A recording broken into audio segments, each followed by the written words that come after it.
Good morning, everybody. Welcome to the Salty Nerd Podcast. We're covering House of the Dragons, Episode 8, The Lord of the Tides.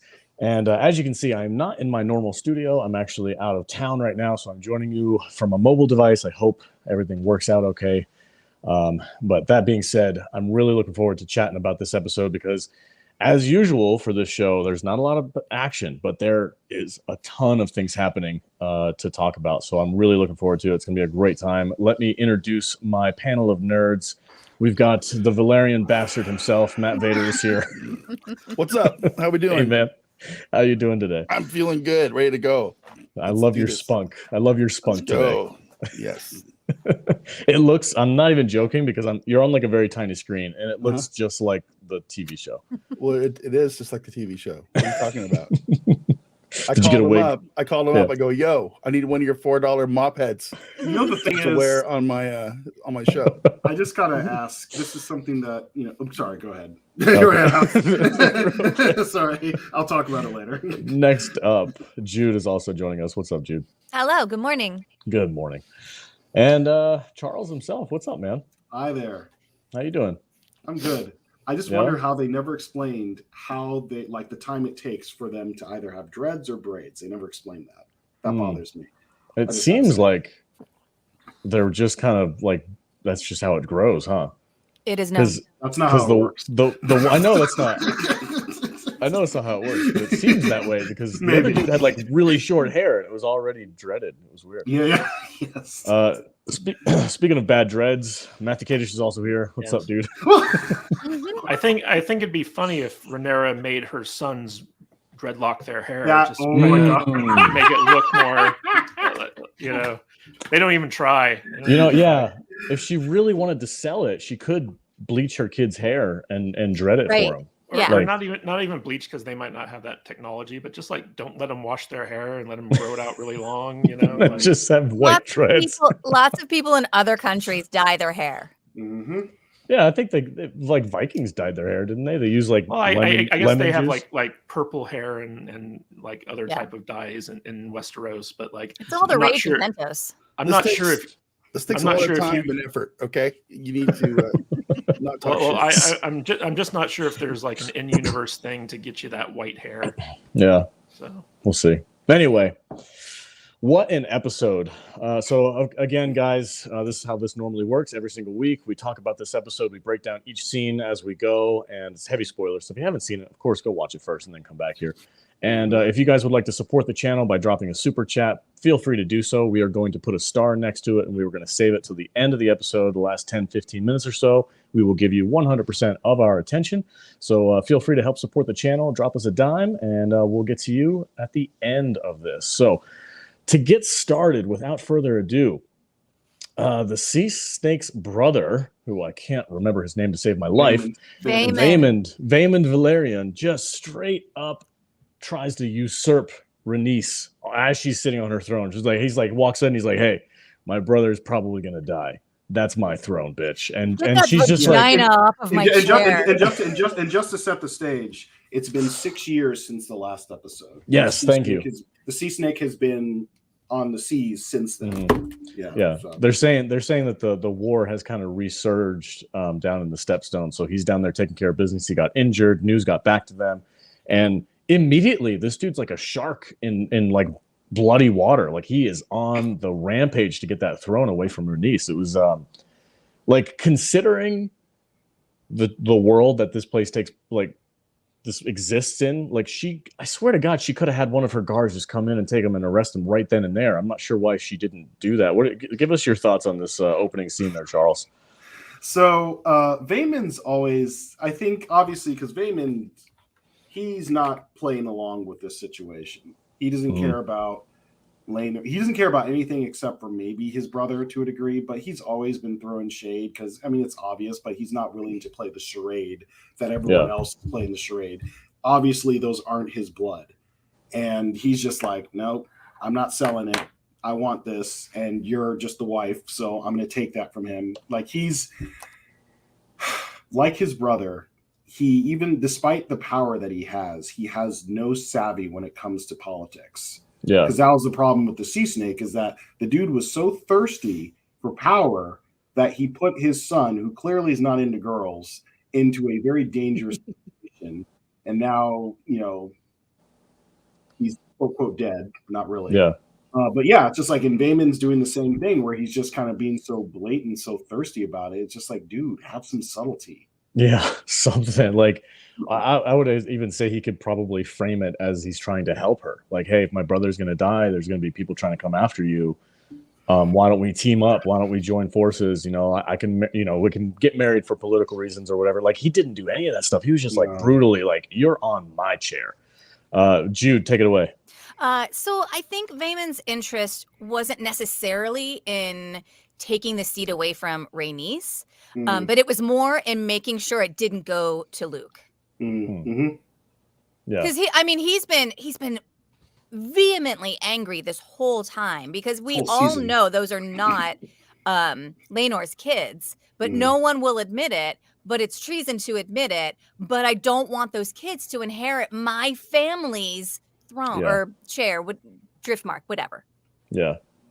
Katie, do you have anything to add? Title. So I want to rewind a couple weeks to when the show first started, and there was a lot of criticism about the race swapping of the Velaryons, where it's like, we got black actors playing these characters, doesn't make any sense. And I feel like the showrunners completely justified their decision in doing that, where it's like, okay, we're doing this thing where because we have to call into question this, this bloodline, we have to make it very obvious that these aren't Velaryons. And so how are we going to do that? Well, we're going to use the color of their skin. And because in the books, it's the hair color. It's not anything else. And the nose. And you can kind of dismiss the hair color thing because Patty or King Viserys, he was like, when horses breed, come out different colors. Yeah. But with this one, I feel like that's how they got George on board with this change, because they were like, look, we're going to make this very blatant that these kids do not belong to the Velaryon bloodline. Yeah. And one of the interesting things about the brother is that he's almost like a Ned Stark type character in the sense that he doesn't like to suffer fools. He doesn't like to lie. He's very honorable. He's very straightforward with what he thinks. And we saw this a little bit in previous episodes where he talks about, Daemon and his involvement in the Stepstone War and stuff like that. And he basically, he's like, look, there's right and wrong. Mm-hmm. This is not right. And I want to make sure that, because, he's not incorrect in saying that he is the next in line to inherit Driftmark. So basically, this is him trying to stand up for himself and stand up for what is right. And it just so happens that, just because you're right when you play the Game of Thrones doesn't mean you're going to succeed. You have to be smarter than that. So being right does not always equate to winning in the Game of Thrones. Second son syndrome. It seemed like a lot of second son themes in this episode. Yeah. Either they made the right decision or the bad decision. Well, little brothers are always a pain in the ass. So yes.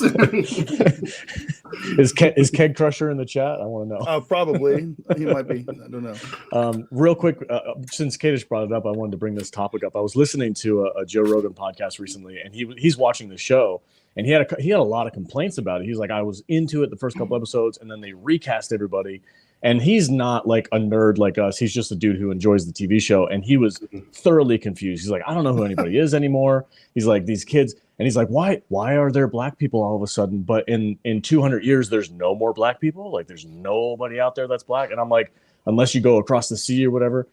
And I think another thing that kind of justifies their choice with this, because if you really think about it, like this guy is really trying to keep his bloodline alive and moving because they are the only black old Velaryon family. And if it passes on to this kid who's obviously not part of his bloodline, then his whole bloodline will be lost completely. So you can kind of see his argument, you understand it completely. Well, I think in the Game of Thrones mythos, when they side with the Mad King, the House Velaryon almost gets wiped out in the Robert's Rebellion. Yeah. So like there are lots of reasons why we haven't seen that house in Game of Thrones. Yeah. And also we should point out that this is the last cast shift for the series. So like all the characters as they are now are going to be those characters going forward. Good. Frozen and Amber. Oh, this is the last time shift. Okay, cool. Yeah, I wouldn't say. Oh, go ahead, Matt. The last casting. Yeah. So basically, there will be time jumps, but this is the last time that they're recasting the characters. Yeah, and I think also another thing too is to adding to Matt's earlier point. Valyrians have very distinct features. Now, I know in the books they have brown eyes, brown hair, and pug noses, because I think Valyrians have very sharp, beautiful features. But yeah, I think, unlike with other shows, the race swapping made sense. Like it ultimately paid off, and or at least they justified it. They justified it and went through the motions of justifying it. So yeah, I totally agree. And it makes sense because like at the same time, it's like obviously not all Valyrians are going to look the same. They're still going to have certain features, but they're not all going to look like exactly like the Targaryens. So I mean, I think this makes sense ultimately, and it paid off, unlike other shows. Yeah. That's all. Speaking of Targaryens, let's head over to Daemon Targaryen, who is out dragon egg hunting. So his dragon laid a batch of 3 eggs, and we get a scene where he's like doing some cliff diving, some spelunking, and heads down into the dragon's nest area, and he finds the little eggs. Like it looks like a pile of shit, to be honest with you, but it's just really does. Yeah, it did. And just to confirm, it's actually Syrax, because like Caraxes is a male dragon, Syrax is a she dragon. So it was actually Syrax who laid those bunch of eggs. That was dragon? Rhaenyra's dragon. Okay, so I could have sworn he said his dragon laid eggs. He said Syrax. Okay. Syrax. Okay, so their names are very similarly spelled. Lots of X's. Yeah. But it's Rhaenyra. Do we have in this show? Do we have confirmation that dragons just poop out eggs? Is that how it works? It kind of seems that way, huh? They don't poop out eggs. Come on. But so anyway, that was a cool scene. I actually enjoyed that because I like seeing like Daemon in action, even though there wasn't a lot of action in this scene or in this episode. Like Daemon is the one who I'm always like looking for because he's gonna do something cool. So I like that scene. Anybody have any thoughts on this scene? Before we move on to the next one, I thought it was kind of cool the way that they did like the afterbirth when Daemon was like spelunking for the eggs. He had to like hammer through it, and it just kind of like, for me, it put a mental picture that it was like when she was giving birth, like it's so hot inside of her too that it immediately turns into like hard volcanic ash. Yeah. And you have to bust through it because dragons' anatomy is so fiery. I think it adds an interesting element to the dragons. It also kind of has the dragons have a presence, because I was literally, at the episode started, I was literally thinking to myself, we have not seen Rhaenyra ride her dragon as an adult at all. The last time, I think we only saw her do it a couple times when she was a kid, which, but it's just like, I realized as, Emma Darcy, the actor now playing Rhaenyra, we haven't seen her, but it was kind of nice that they did that. It's almost like they read them in my mind, but they gave the dragons a presence, even though they weren't really in this episode so much. Yeah. V, you have any thoughts? You look like you're confused. I'm just wrapping my brain around afterbirth and eggs. I'm trying to figure out how much afterbirth I wiped off all the chicken eggs that I picked up when I was a kid growing up on the farm, and the answer was none. So I guess dragons are weird. I guess. Yes, they poop out eggs. Okay, confirmed. Dragons poop out eggs. All right, so Daemon gets a message from Rhaenys, basically calling for the help of his family to come and kind of back her claim to Driftwood's throne. And we also get a little scene where Rhaenyra heads down into her like main chamber area where Jace is learning Old Valyrian, and he is dedicated. Give the kid some credit. He is obviously not part of this bloodline, but he really wants to learn Old Valyrian, and he's doing his best. And I guess he's part of the Targaryen bloodline. That is true. He is half Targaryen, and he's really trying his best to kind of honor that family name, which I give him some credit for. But then Daemon comes in, showing off the eggs, and then also says, "Hey, we got a message from your aunt." and she's calling for her help. It for wasn't our help. from her aunt. It was from his daughter, who is the ward of Bella. Driftmark. Yeah, that's Bella, right. yeah, that's right. Yep. Thank you, Bella, Kadish, for yeah.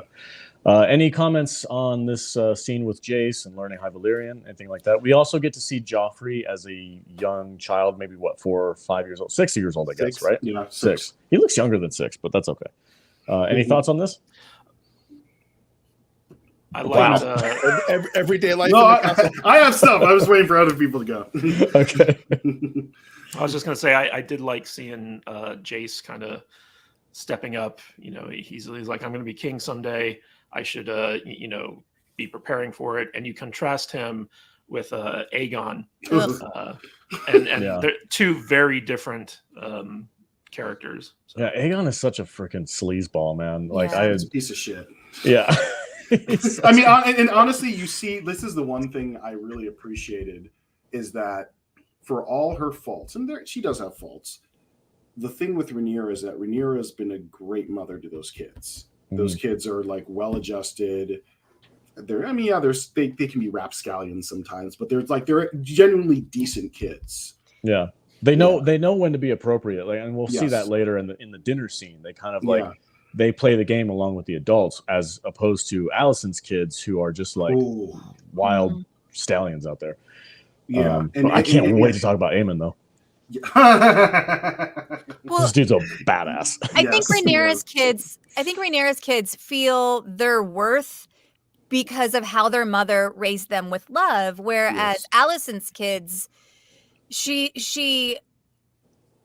I feel like she's just wound so tight that she never had the mother's love to devote to her kids. No. Therefore, they've been denied that their whole lives. So all they have known growing up is this entitlement. Yeah. And another thing to consider, too, is Rhaenyra's kids are probably compensating for the fact that they don't look like they're Targaryens. They know that they're bastards. Yeah. So they're like, we have to be better in order to ensure our our birthright. Whereas the Hightower kids, back in King's Landing, they're just like, we're like we know we got everything at our beck and call. You got dandruff or something? Yeah. Vader's dreads are getting everywhere. And another thing to consider, they mentioned it really quickly. I think we can talk about this because we got into this part. At this point, like they brought it up in episode 7 where Aegon was going to marry Helena, but by this episode they're married and they have kids already. Mm-hmm. So that was brought up. Yeah. Yep. And also Rhaenyra's pregnant. And we find out later in this episode that she's got 2 kids and the third on the way already with Daemon. Yeah. Which is crazy. Which is also I'm not sure. When your kids are raised by servants in the palace, you just pop them out. They're just going to turn into millennial pieces of shit anyway. So just entitled brats. That's what the problem is. And actually, I'm surprised they actually missed this opportunity with 2 of Rhaenyra's younger kids. Is she named the oldest of her kids with Daemon Aegon, Aegon the younger. And she named the younger one Viserys. I'm surprised Alicent didn't take issue with that, but whatever. She does in the books, though. Yes, she does. That's why I was surprised. Well, okay. We'd still have time with Alicent to get angry, so we might see that later on. But I found it strange that they took so long to introduce these 2 kids. Like they were on Dragonstone, like they were showing the whole family there. Jace was learning High Valyrian, all this stuff. I'm really surprised that they didn't take that opportunity to introduce the 2 new kids, and they waited until they were at King's Landing. But speaking of King's Landing, let's get there real quick. So Daemon and Rhaenyra and Jace and Luke and the whole family hop on a boat. The whole family. Joffrey didn't go. That's correct. We don't see him at King's Landing. That's correct. Yeah, all the younger kids were like kind of left behind, right? Yeah. Well, no, they took the 2 babies, the 2 Targaryen babies, but they left. Why'd they leave Joffrey behind? That's a good question. Someone's got to be on Dragonstone, I guess. No one likes Joffrey. Yeah. Or the name. Anyway, so they head over to King's Landing and they get there, and immediately we see a stark difference in how King's Landing has been run. So, like in the first episode, in the first couple episodes, King's Landing and the Red Keep is very active. There's people all over the place. There's pornographic tapestries all over the wall. It's a very happening place. There's a lot going on.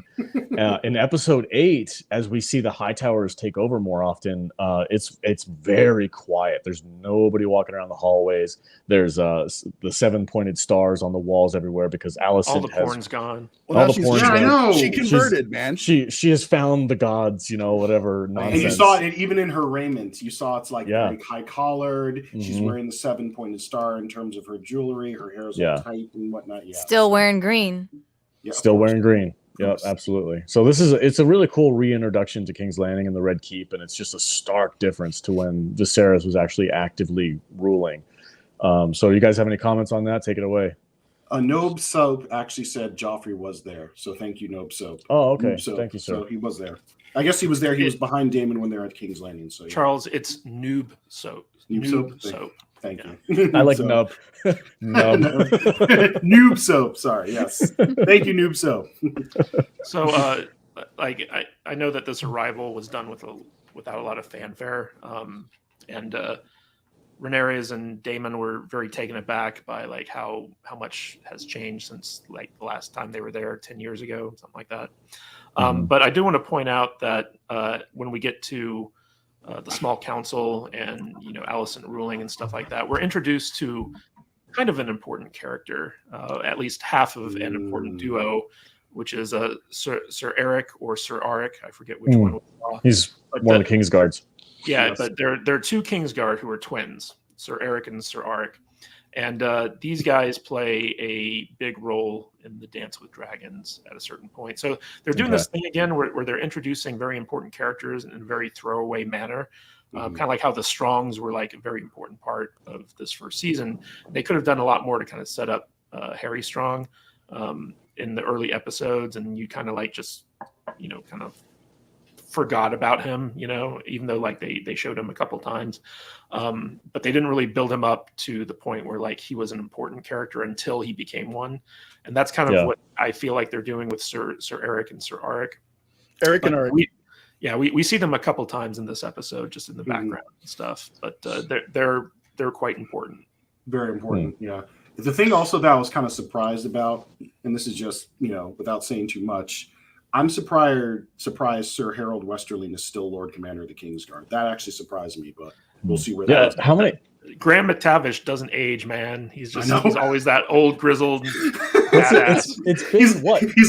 Has it been a total of like 20 years since 16 plus years. plus years, and He's like Wilford Brimley. He was born old. Diabetes. I think it really was. Anyway, so we get this. Can we talk? Can we talk about the Alicent covering up the misdeeds of her son? Yes, I want to get to that right in a second, but real quick, I just want to mention the hardcore shade that Otto Hightower threw at the Targaryens when they were like, "Sir, your guests have arrived," and he's like, "Well, I'm sure they are given the proper greeting for somebody in their station. Like, I don't want to deal with these people. Like, send one person out there." Like, that was, that's to the heir to the throne, to Daemon Targaryen. You're gonna mess around like that? That guy's got. Otto's basically been king for like a couple years now. Yeah. That dude's got some freaking cojones on him. I'll tell you what. Another second son. What is it with these second sons? They're all assholes. Yeah, they got something to prove. They do. Because they have to go out and earn their own livelihood. Yeah. They're not entitled to anything, so they have to go out and become badasses. Yeah. Also, no Larry Strong in this episode. Yeah, he wasn't even in the small council meeting. Yeah, I'm really shocked about that. Before Alicent, let's see, I'm going to make sure that this goes in chronological order, but Alicent doesn't meet Aegon's side piece until later. But first we get the Rhaenyra and Daemon meeting the very, very sick king in his bedchambers. This was a heartbreaking scene for me. I actually kind of, this whole episode, like from this point forward, like about the 20-minute mark, I was like on the edge of tearing up because of the things that are going on in my life right now, and watching Viserys just like crumble in front of people. It was heartbreaking. And the performance from this actor was, I think, the best in this entire season for that character. Like he pulled no punches for this last episode that he's in. And unless they do a flashback or something like that, but this was a way to go out for that actor. I'd love to hear you guys' thoughts on Rhaenyra and Daemon meeting Viserys after 6 years. Jeez, Paddy Constantine just brought it. Like, it was just, I mean, essentially, I mean, I know we've made jokes that he's like a walking corpse, but Jesus Christ, I mean, he really just brought it this time, because he's bedridden. Yeah. He, like, half of his face is, like, his eye's missing, part of his cheek's missing. Like, he's apparently on milk of the poppy to keep him, to dull the pain, but it's barely working. Like, he just, it was heartbreaking, you know, and it was sad. And I think them kind of introducing those two children for him and seeing that they're clearly got all the Velaryon features, like, that really, that brought him a little bit of joy seeing that. Paddy Constantine was so good in this episode, and just so, he really sold all the emotions that Viserys was trying to project, and it just, it was a great Emmy-worthy performance. I'm gonna try not to choke up right now, but Kadish, can you highlight Joker's Voice's comment right there? Because that's exactly what's going on with me right now. As someone who's watched somebody waste away a terminal disease, this is hitting. It hit me in the feels for sure. Yeah, I choked up a couple of times during this episode. So the performances were amazing, and they really nailed that grim feeling that you have when you're helpless to watch somebody like that. So I was also really glad that they made it a point, and we'll get to it in a little bit, but they made it a point to be like, he's still in there, though. He's not just a body on a bed hallucinating and calling people the wrong names. Like, when he comes to the throne room in a little bit, like, it's clear he is still the king. Yeah, yeah. And I want to make a comment about Daemon's interaction. So Rhaenyra, when she walks in there, she sees her father, and she's heartbroken at the condition that he's in, and she treats him appropriately for that kind of a feeling. Like, she's very soft-spoken, she's talking to him very lightly. Daemon, his brother, this dude's like, hey man, I know you're not feeling well right now, but we got business to handle, and this is what you got to do. He's the king. Yeah. He's like, you are still the king, and you are going to show people that you're still the king. So I love the fact that Daemon was the one to kind of like push him hard. Yeah, kick him in the butt a little bit and push him harder than anybody else had around him. I love that. It was awesome. And another thing too, like, this was actually just, sometimes what makes such a great performance from an actor is the subtle stuff that they do. And right when they were going into Viserys' bedroom, there was this moment where you weren't sure. Oh, no. Oh, that's not me, is it? No. Okay. Charles. Oh, thank God. There you go. Oh, we lost you for a second. Oh, we lost you there was this moment. Sorry. Cox sucks. They're terrible. Basically, so there was this moment where we weren't sure if Daemon was going to go in. Like, he kind of stood back and he was almost in shadow, and you saw him almost kind of like, it was just such an understated moment where he kind of was just like, you could tell there was a lot of guilt and a lot of angst and just so many emotions, just the way he stood there. And you weren't sure if he was going to go in, but he did go in. Yeah. You know, because there's like so much left unsaid between him and his brother, so many issues unresolved. But yeah, you're right, Matt. Yeah. You're right, Alex, how he just went in and said, dude, we gotta handle shit. Come on. Yeah. Via, go ahead, take it away. You're muted, buddy. Tap your phone. I half expected him to go in there and put a pillow over his face. She's like, I'm doing you a favor. Wow. We need to get Rhaenyra on the throne, and as long as you're around, people can still change things. So let's just move it along and get things moving. This is the point where they introduced the two young Targaryen kids as well, Daemon and Rhaenyra's kids. And the king, like, even though he's like really distraught, you can see the joy that it brings him to see these two young ones in the world. It's just like, this freaking poor guy, man. It broke my heart. Okay, so the next scene that we get is Alicent doing some shady stuff to cover up for her awful son. So, Kadish, you had something to say about that, so take it away. Yeah, first thing is that I just want to say this is the episode that's going to win Paddy Constantine an Emmy. He absolutely killed it this episode. And in this scene, like, it's very much kind of like the House of Cards moment where you have like the queen coming in and fixing her son's bad behavior, where basically her son raped a servant girl. And so the girl is completely distraught, and Alicent has to come in and handle it. And it leads to a great scene where like she goes to see Aegon, her son, and he's completely just like, oh, it was just a bit of fun, like he's like, what's the big deal? She's yeah, a servant. And she gets upset, not so much that he raped this girl, but that he forgot about Rhaenyra showing up and the impact that this has. And so she slaps him across the face, and she basically disowns him at that point. She's like, you're no son of mine. And that's the thing that actually got his attention, which I thought was interesting. But basically, like we see three major characters in these scenes, which is Alicent. We get to see Aegon, and we get to see his sister wife. I forget her name, Helena. Helena, yes. And so like we're kind of reintroduced to all three of these characters in this moment and their interactions with one another. And it's just so interesting that like most of Aegon's stuff happens when he's completely naked.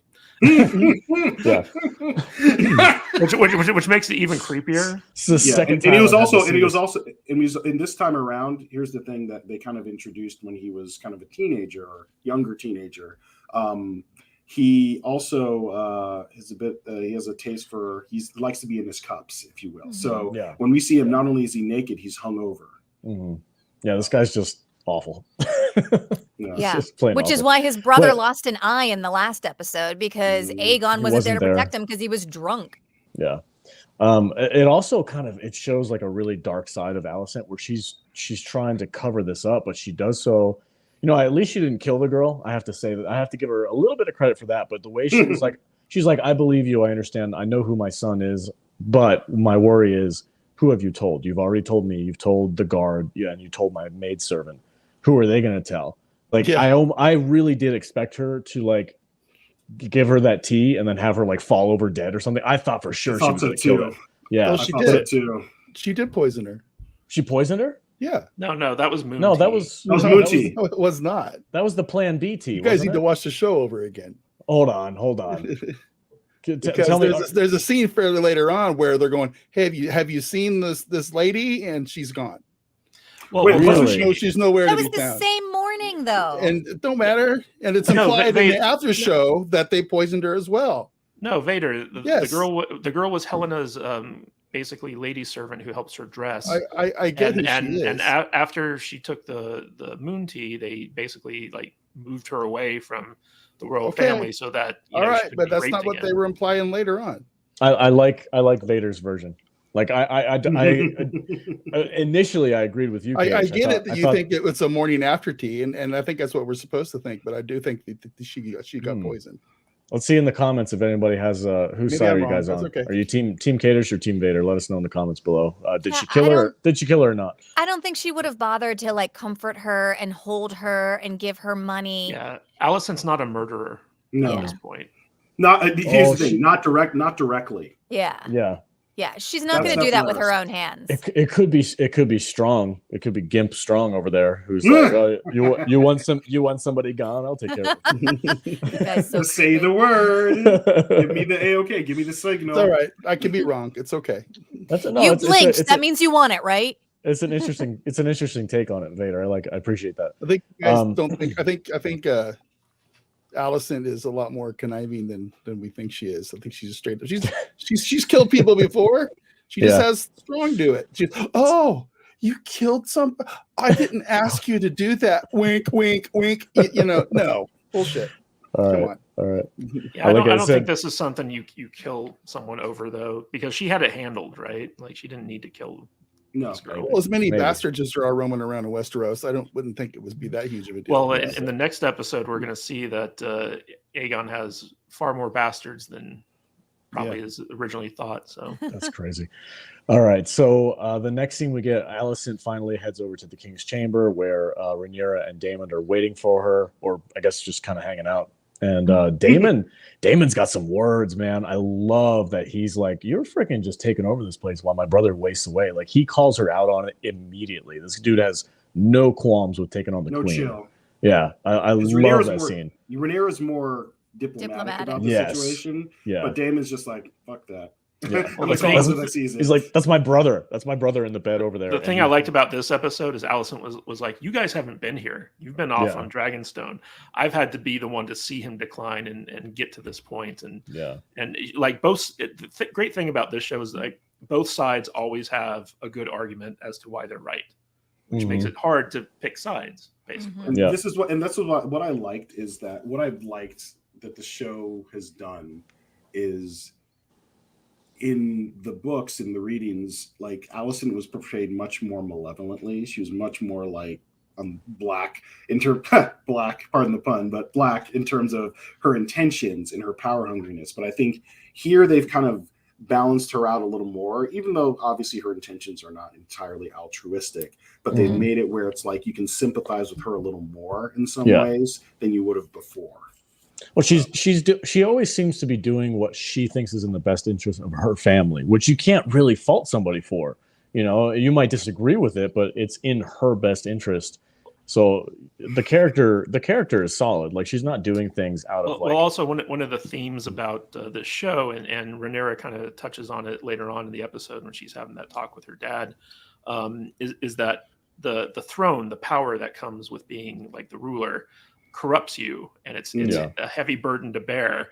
And Alicent was forced into that position where she had to bear it alone, and it warped her. And I think that she resents the fact that, you know, she's had to become what she is in order to like be the queen and keep the realm together and stuff like that. So you know, I feel like at the end when she finally came around, and we'll get to that in a little bit, but that was like a huge burden off her shoulders. And then that burden is put back on her by, you know, Viserys dying. So, okay. So the next scene, speaking of Viserys, that's a great segue. We get a really quick scene with Otto and the Maesters taking care of a very sick Viserys. This scene was crazy gruesome. Go ahead, Jude. Take it away. Did anyone pause at Viserys's left arm having grown back throughout this whole scene? The left, really? Yeah. Or his hand, at least, you mean, right? Well, didn't they because he didn't have his arm in the last episode. He had no arm, right? It was like it was hand. It was his hand. Was it just his hand? No, I don't think it was just his hand, because he had no sleeve. There was nothing in his sleeve. There is a scene where you see Viserys shirtless from the back, and he has a missing arm. Well, no, in the episode when they show his left side, he has the whole thing. They don't show past his wrist. I thought it was cut off at the elbow. Yeah, I thought it was at least from the elbow down that they took off, but like front to the wrist they show it, and he's there for like a good, I don't know, minute, and the whole scene he has his arm. Hey man, at least there wasn't a Starbucks cup in the background. So that's true. That's the baseline. I don't know. I think it might just maybe they flipped the camera angle or something like that. It caused. I don't know. But he's got both arms, dude. He's got both arms. He's got both arms. And to me, this is something where like they made a CGI model of like the character, and they just forgot to take off like the arm. I thought he lost his arm, because remember when he was hitting the maggots eating the dead skin off, it was up to his elbow area. So I thought he still had like a shoulder and an arm. It's like a bicep was still there. But they just amputated from the elbow down. That was my impression, and I don't remember him being amputated anything, but you know, I don't pay as much attention as you guys do, I guess. So it's covered with sores and scabs and nastiness. I'm just saying, go back and watch it and tell me if that arm should be there or not. If you remember when Rhaenyra had her last pregnancy and she gave birth, and he came down to see it, like it's very obvious that like there's no arm there. Okay, like it's like pinned to his shirt and stuff like that, and he only uses one arm to hold the baby and things of that nature. So like if he was amputated at the elbow, then they needed to at least like make that clear before this point, because it looks like he basically just magically regrew an arm. It does. That one scene. Okay. Does he have a bad arm that he keeps strapped to his side? I don't know. Well, he even when he's in a sick bed, he doesn't even use like his nub or like whatever it would be. Like he uses his one good arm to like reach out and touch the babies and like stuff like that. Nub is an offensive term for amputees, Matt. What? Since when? Since when? I'm just talking shit. Gonna rub All my right. nub. All right, so now we finally get into the meat of the episode. This is the King's Chamber scene. This is where the majority of the drama happens, and this was so fun to watch. So basically, Otto Hightower is on the Iron Throne, and he's like, "I am the hand of the king. I speak for the king with the king's authority, and I'm here to hear your petitions for who will get Driftmark if the Sneeze Stake passes away before he gets back." And it's very obvious that the Hightowers have a very pointed direction where they want this to go, and this whole scene was great. We get to hear is it Vaemond Velaryon? Is that his name? Vaemond, yes. Vaemond Velaryon. He petitions for his own right. So You Charles, forgot something. You forgot Charles, something. take it away. Forgotten something real quick. So heading back real quick, Rhaenyra goes with Baela to Rhaenys in the Kingswood. Oh, or in the Godswood. Yes. To kind of ask for her help. And Rhaenys is just like, you got my kid killed. I don't think so. Yeah. And even though Rhaenyra is just like, I didn't, she's not entirely lying. She didn't get him killed, but she's basically saying that, and Rhaenys is just kind of like, I'm not helping you. She proposes an alliance through marriage. Yeah, she does. So thank you. So she proposes Lucerys and I think Baela or Rhaena. I'm not sure which one to marry each other. Well, yeah. The two sets of kids are all going to marry each other. Yeah. I did find it kind of cool in that scene that Rhaenyra just went up to her and straight up lied. I swear on my mother's Bible that I had nothing to do with the death of your son. Wink, wink. Well, she's not lying. She didn't kill him. He's not dead. She wasn't complicit in his death because he's not dead. This is true, I guess. Technically not a lie. Yeah, I hope he comes back and like really messes with stuff. That'd be fun. No, he was useless. I'm glad he's gone. He didn't do his job. He had, to quote J.R. Mormont, you had one job. One job. Yep. Yeah. Couldn't do that. But anyway, going back to what you're saying in the scene. So Vaemon's going to state his case, and he doesn't outright say it this time, but he's just like, I want it to be like the Lord of the Tides, the person who sits on the Driftwood throne, to have and the fix is in. Yeah, to have Valyrian blood, and he's just throwing shade like it's like he's a moon. Basically just kind of not outright saying it, but kind of saying it. And another scene we forgot. We're forgetting scenes. So is it the Aemond thing? Yes. Okay, I was going to save that until we talk about, because we're going to talk. I think probably the last half of this whole conversation is going to have to do with Aemond. So we're going to save it. So basically, he comes in. I thought it was interesting. There's a lot of tension. You see the Hightowers on their side, and I think there was a mention of the kids at that point of Aegon and Helena's kids. And just to confirm, just so everyone knows, because they have kids. We know there's multiple. There's 3 kids. There's basically twins and then a younger son. And there's fraternal twins. So it's Jaehaera and Jaehaerys are the older of the kids. And then Maelor is going to be the younger of Helena and Aegon's kids. So, but we see, the Hightowers, Velaryons on their side, the Greens. And then you see Daemon, Rhaenyra, and the two oldest kids on their side as well, and Rhaenys as well too. Rhaenys, so she, when we hear the petition, Rhaenys steps up and shows her petition, and she says, basically, these are my heirs, my husband. Oh, actually, we have to. No, not yet. We have to introduce the king. Oh my god, I'm so sorry, guys. I only got to watch this episode once because I've been so busy this weekend. But we have to talk about the entrance of the king. That was freaking dope. I love it. He walks. He's got the gold mask on his face. Oh, that mask was so cool. It was kind of cool. Mm-hmm. That's some Phantom of the Opera shit. Just knowing how difficult it was for him to get out of bed and make that walk. Like the entire time I'm watching that trek from like the Great Hall to the throne. Yeah, I'm like Viserys is a badass. Like that was a real badass move. And he's only got one hand for that cane. Mm-hmm. And leading to that other scene when he gets to the throne, he kind of slips, his crown falls off. He's there to help him out. Dude, so he kept telling his guards, like, I'm good, I don't need your help, and then finally, like, he senses somebody walk up next to him. He's like, I told you I didn't need help. And he looks, and it's Daemon, and he's like, come on, brother, I got you. And it was funny story about that scene is that when they were filming it, Patty Constantine actually lost the crown. It wasn't a scripted thing. Oh, and wow. Matt Smith went up and did that. That was entirely improvised, and they liked it so much that they wove it into the scene. That's awesome. So that was like a happy that. accident moment. Yeah, I love those. I don't know That's about really you cool. guys, but when the guy announced that the king was coming in and the door opened, the hairs on my arm stood up. Yeah. And I think that's the first time in this series that I had that type of a visceral, emotional reaction to something. And watching him struggle but still be a goddamn boss when he was moving to the throne. You know, this is the most. Nothing was stopping him, and it was a legit emotional, intense reaction that I had. Like, oh, shit's gonna go down, and the look on Otto and they're like, plan's done, it's over. Yeah, they were freaking out, dude. If he says one word, we're done, because you know what the king says is law. And you know what else too?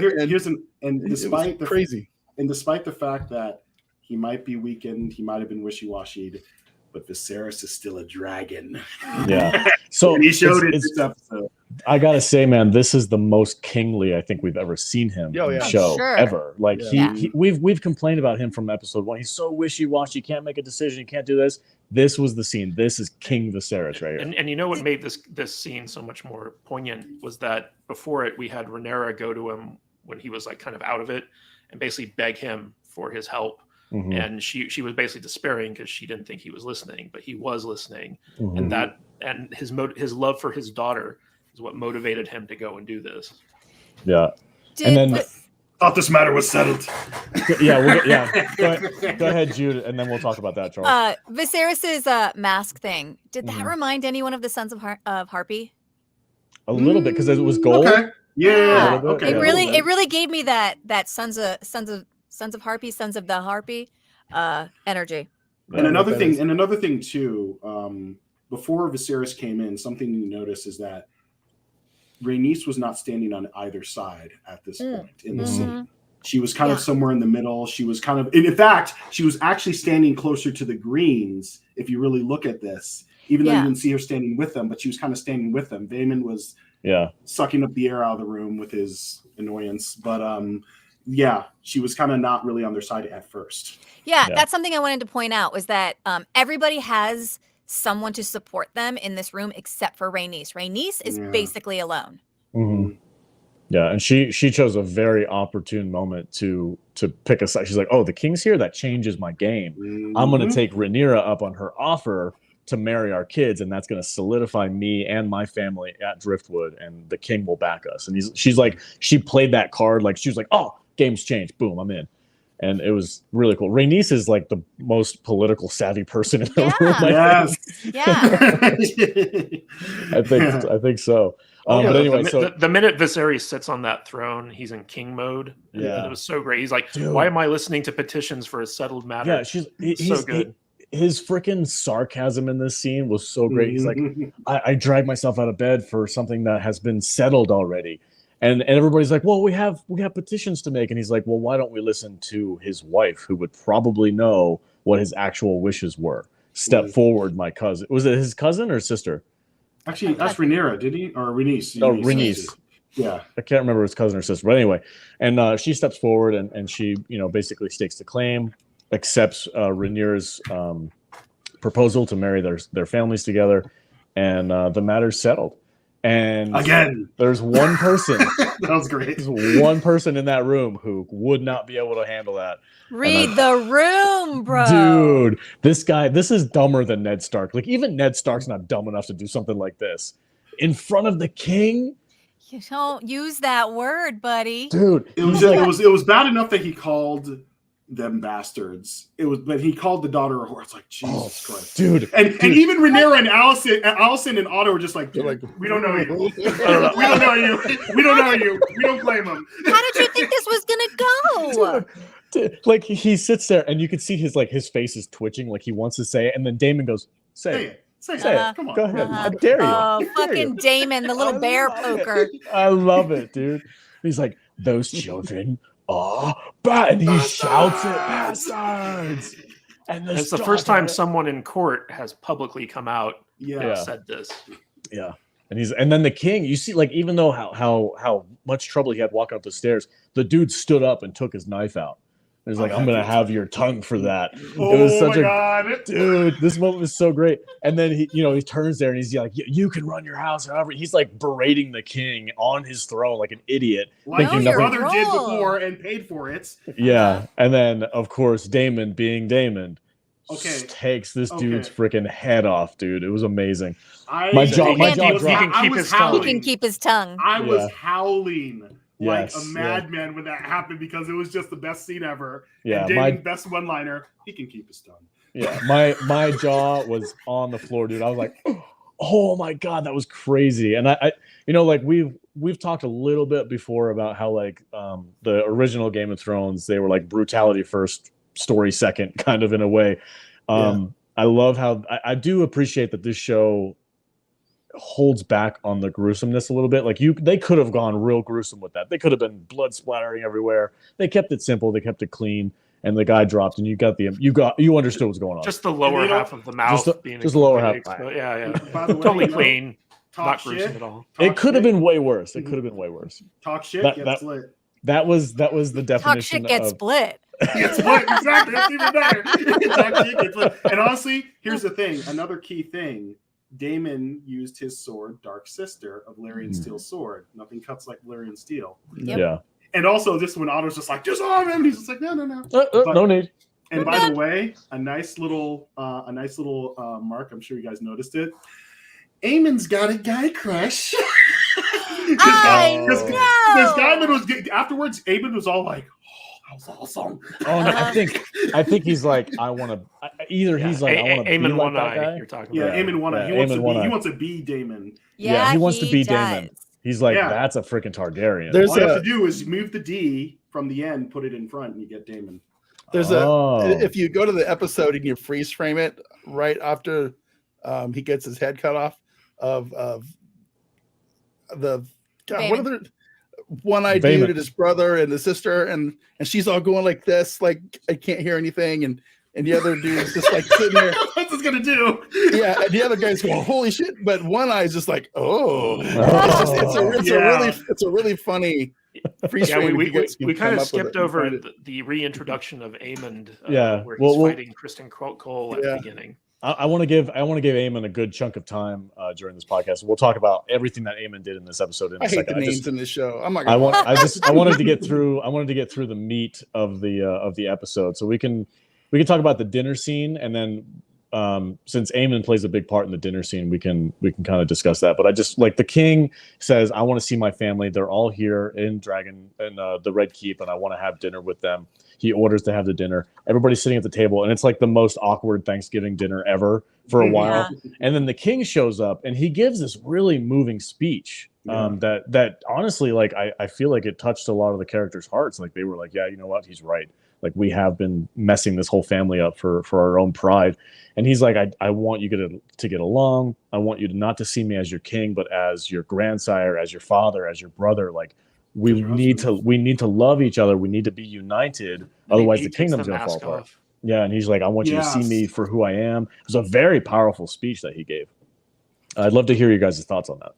Another thing too, I don't know if I mentioned this last week, but we all need to make sure we pay attention to whatever Helena is saying when she randomly spouts off stuff. Because, like, I completely forgot to talk about this last time, but in episode 6, going back a little bit, in episode 6, she kind of, like, when Aemond hadn't claimed Vhagar yet. He didn't have a dragon, and, his cousins and his nephews were making fun of him. Mm-hmm. And Alicent saying, you're going to get a dragon.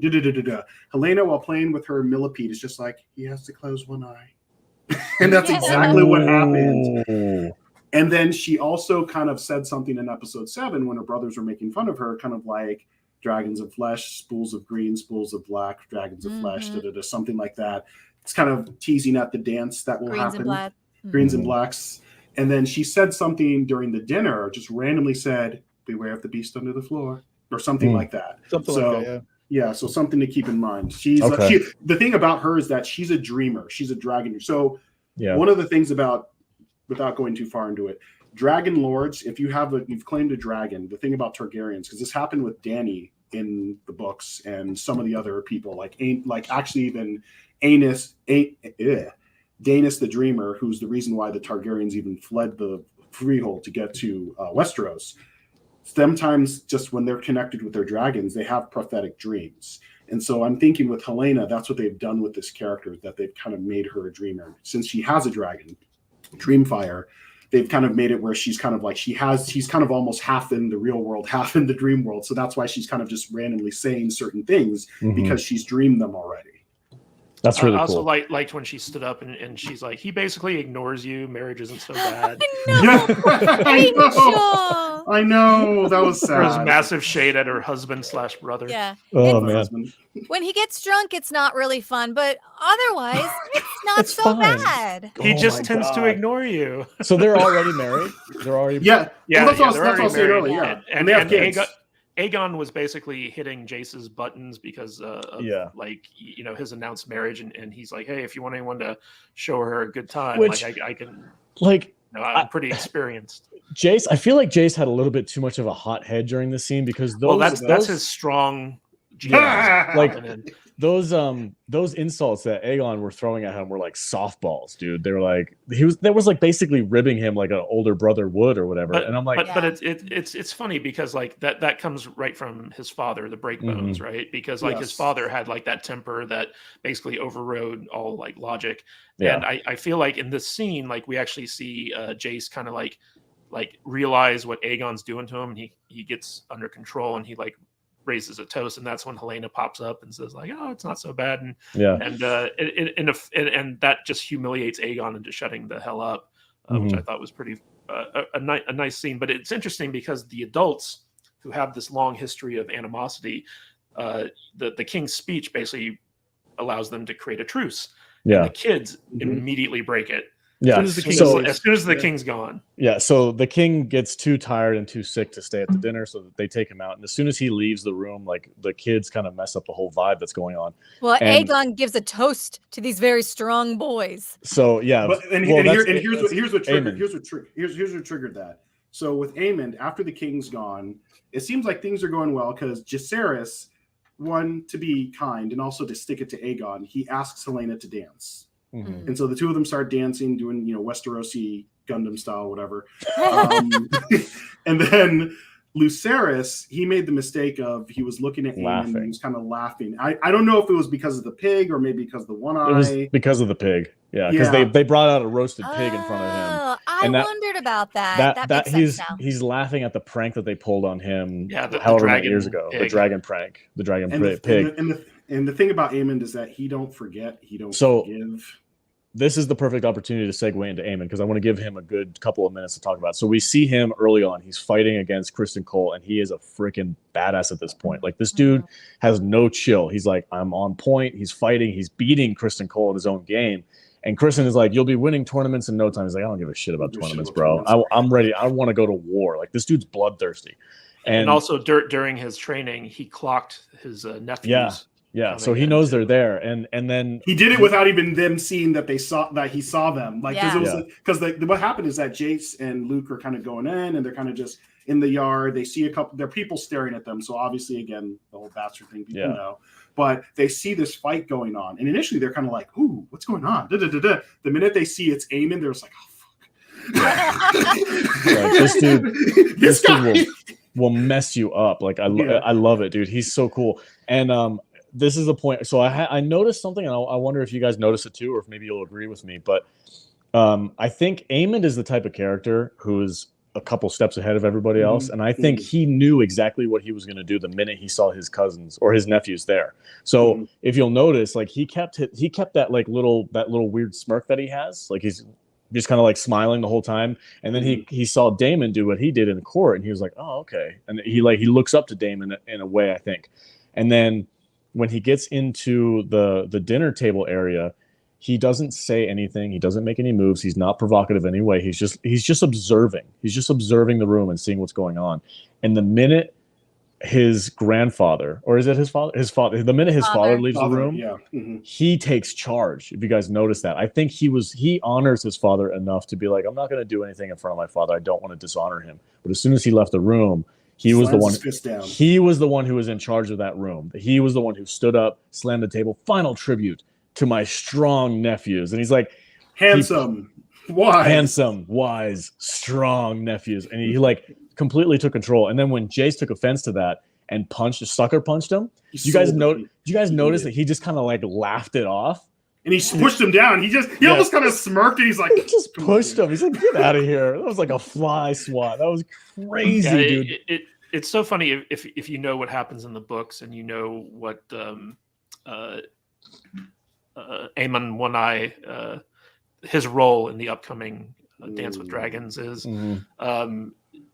This introduction to him as an adult, as we're going to be with him for the foreseeable future, was excellent. Yes, very well done. Yes, and after this altercation with Jace and Luke and Aemond, if you notice, Daemon is the one who steps in the middle of it and calms it down, and he stares Aemond down, and the both of them share a look, and there's a mutual respect there, because Aemond was not mad.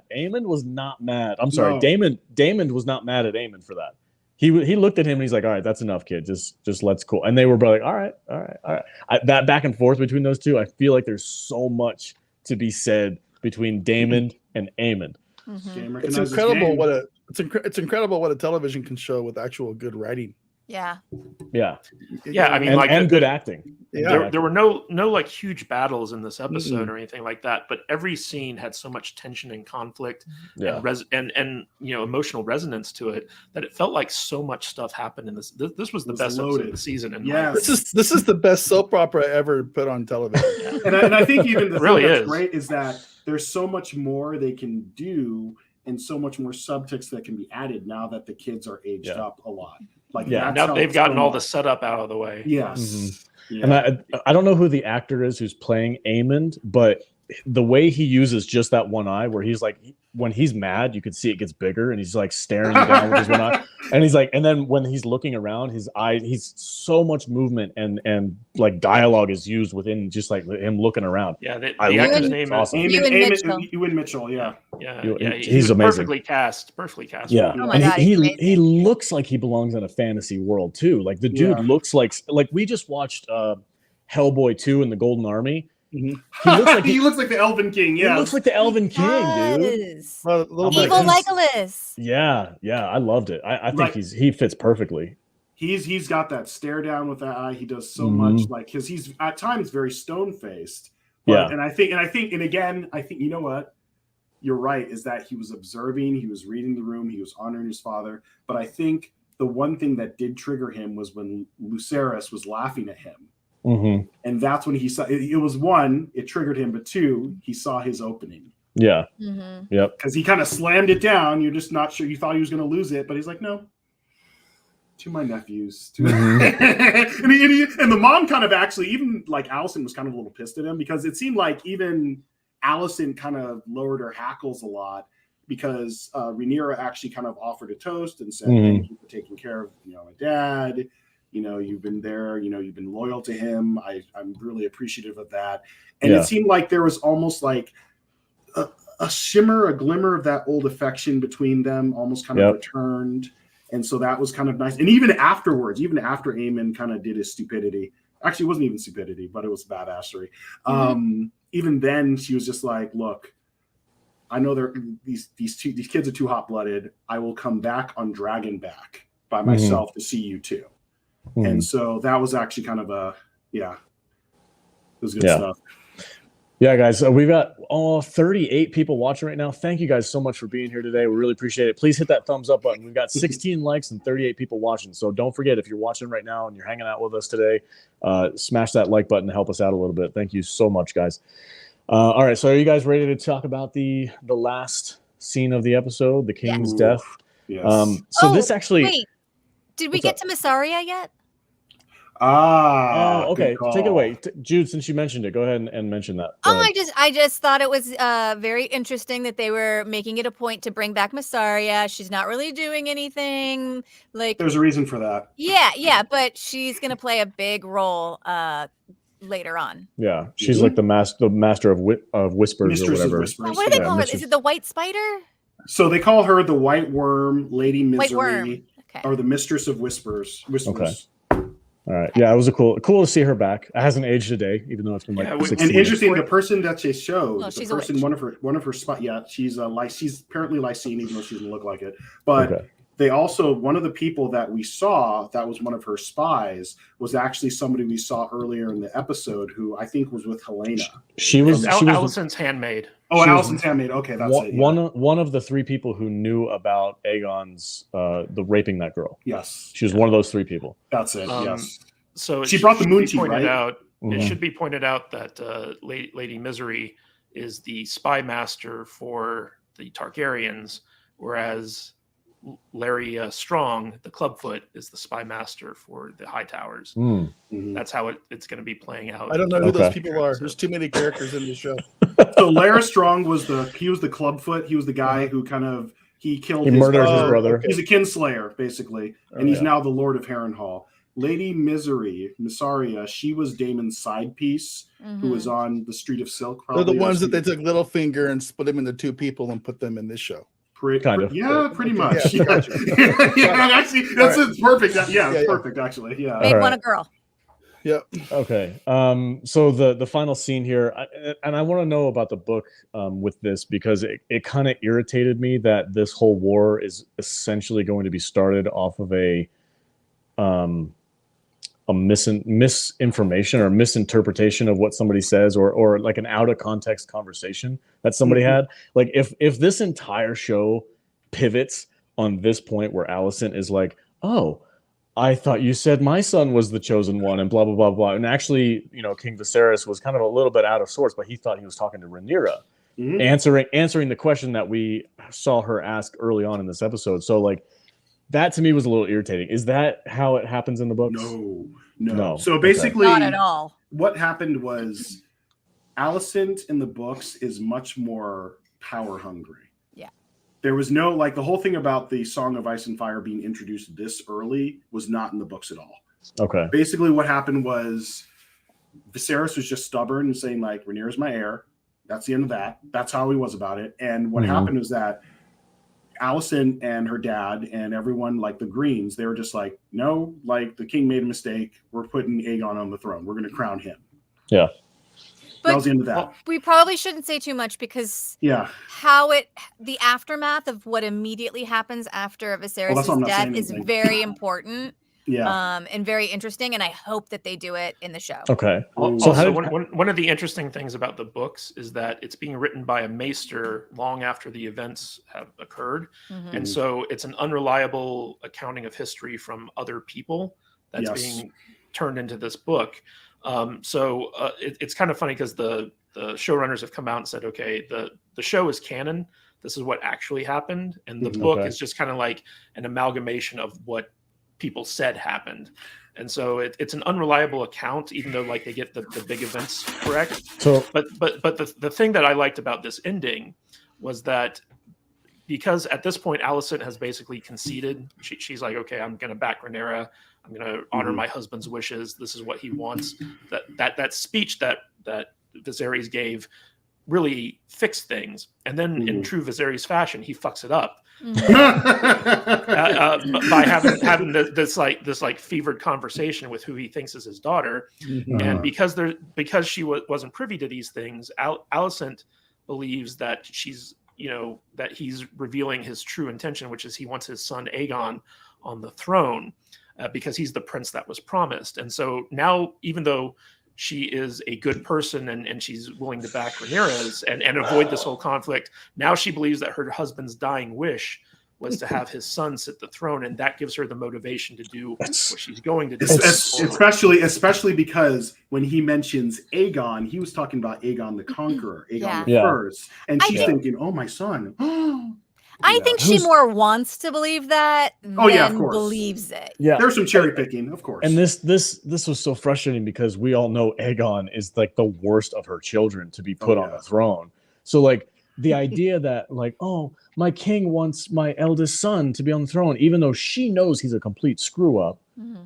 I'm like, it was so frustrating for me because I really wanted this to be more of a motivation for Alicent and not like a misinterpretation of something. Like it seemed, I don't know, I just didn't like it. In my opinion, I did not like that I guess she heard the wrong conversation and now she's going to take that and started a war over it. It seemed kind of thin. But I feel like it gives her the right motivation because you don't want to make her an outright villain for doing this. Like, because at this point she was just being spiteful in her opposition against Rhaenyra. But now she's like, well, this is what her father really wanted. This is, I'm being true to my husband for pursuing this course. I really liked what they did here. I thought it was very good. And the final breath of the king was like really like heartbreaking and tragic. And it was just like it was such a sad scene to see him go out on.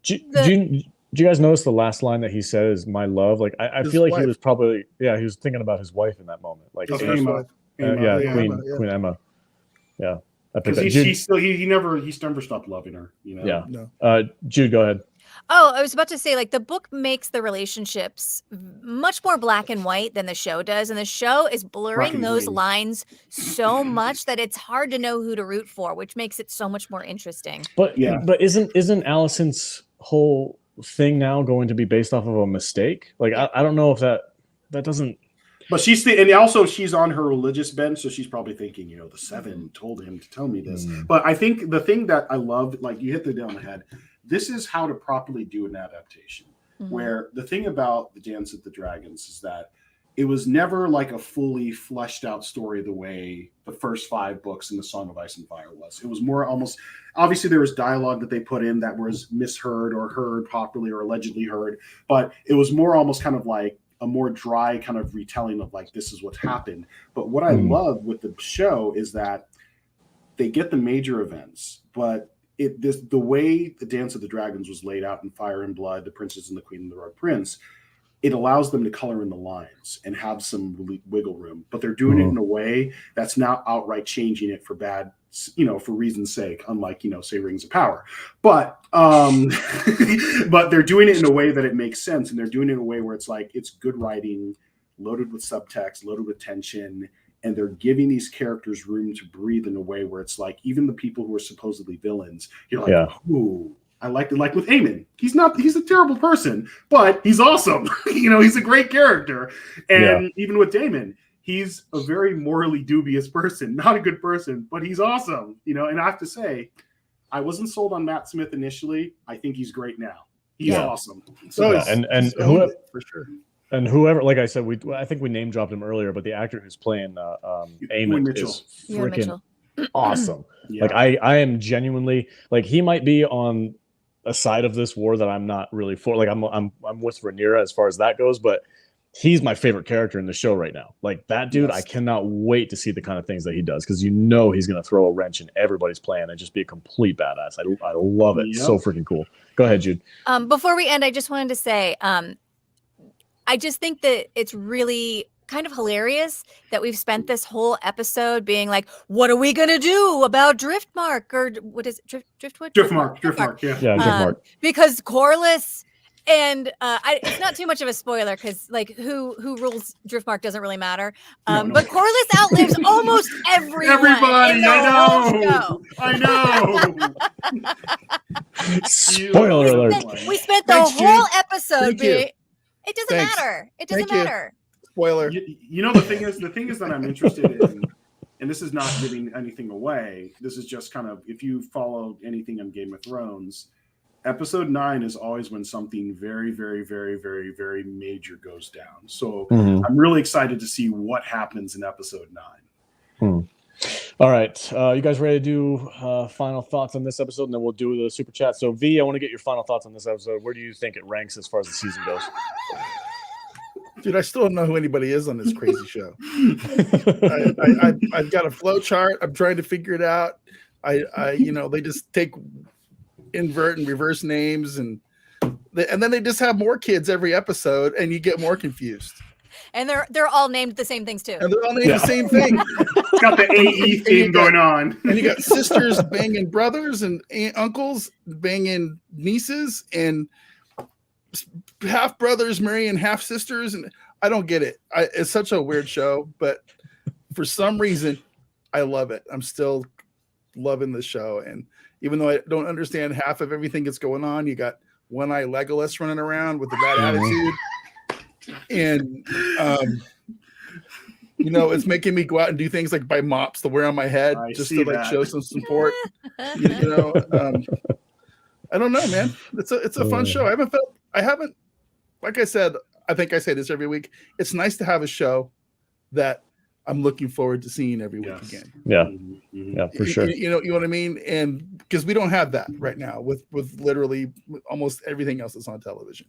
Okay. And must see TV. It's must see TV, and I haven't felt this way for a very long time, and it's a good positive thing. So, right on. Yeah, man, more. Give me more. I wish it was more than 10 episodes, because then we'll probably have to wait 3 years for season 2 to come out. They're not going to be like Westworld. I think it will be next year. Yeah, I hope so. So yeah. All right, Jude. Final thoughts, real quick, on this episode. What does it rank for you? Oh man, I'm having so much fun.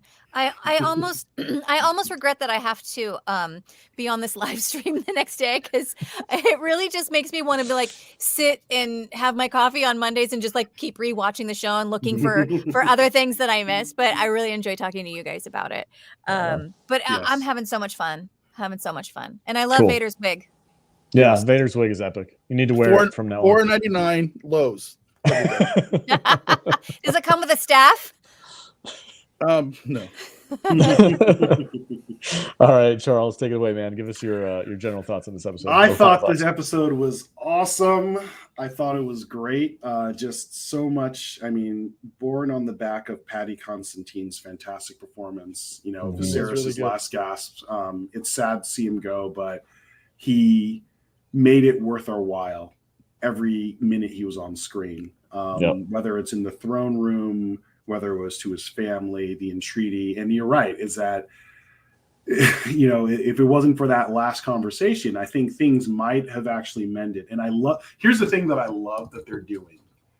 We know that the Dance of the Dragons is inevitable, but they're showing like maybe something could have prevented it. Maybe we could have pulled back at the last minute, but it's going to happen. And we're seeing the sides, we're seeing the lines that are being drawn. Particularly Aemond is great. And I loved his guy crush on Daemon, where he's just like, that was the one time you actually saw him genuinely smile, where it's just like, yes. Awesome. But and then you saw kind of the little face off between the two of them. You're right. It was a respect thing, but it was also like, I'll be seeing you.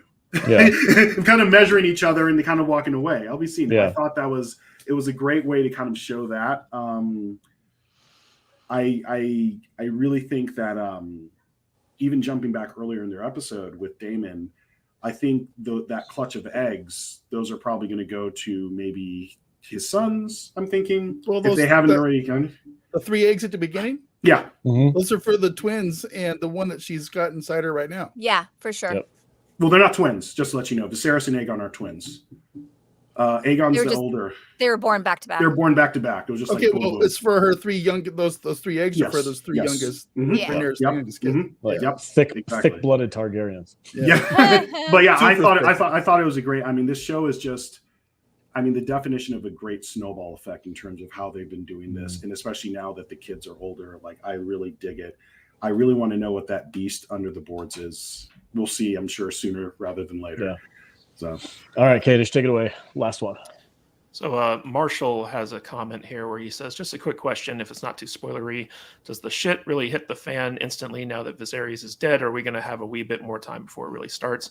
So my prediction is that in the next episode, we're going to get the Green Council, which basically sets into motion stuff that's going to happen in the final episode, where there's an event that actually kicks off the Civil War. Yes. And so they're going to end this. They're going to end the season with the actual Civil War beginning.